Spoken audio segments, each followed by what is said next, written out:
ये पति पत्नी का सुसाइडल स्टोरी हमें ये बताता है कि एक परिवार कितना टूट जाता है जब उसके घर का एक जवान बच्चा मारा जाता है। ये केस है जांगीर चंपा डिस्ट्रिक्ट की। जब लोग सुबह सुबह उठते हैं तो उन्हें नीम के पेड़ से लटका हुआ दो लाश मिलता है। एक था कृष्णा पटेल की और दूसरी लाश थी उनकी पत्नी रामा बाई की। उसके बाद लोगों ने पुलिस को इन्फॉर्म किया और वहां पुलिस आती है और वहां पे पुलिस को मिलता है एक लेटर जिसमें लिखा था, आदित्य हमारी जिंदगी, हमारी नींव और हमारी दुनिया था। वह एक आज्ञाकारी बेटा था। आदित्य भगवान का आशीर्वाद था और उसकी हंसी से घर भरा रहता था, लेकिन उसके एक्सीडेंट के बाद घर खामोश हो गया। उसी लेटर में वो आगे मेंशन करके ये भी बताते हैं कि एक दिन आदित्य को मंदिर जाना था यज्ञ करवाने में मदद करने के लिए।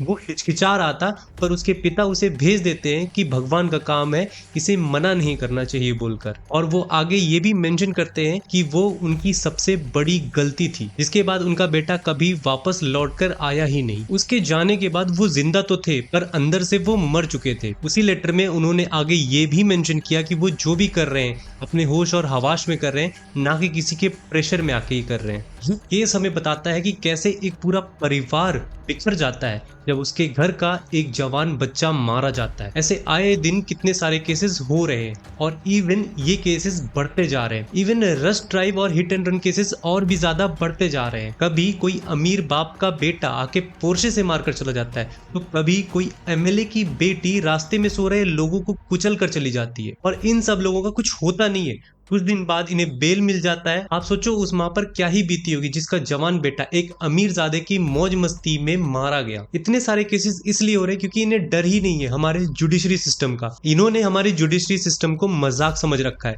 इन्हें पता है कि इनके बाप का पैसा उन गरीब लोगों की जिंदगी से ज्यादा ताकतवर है।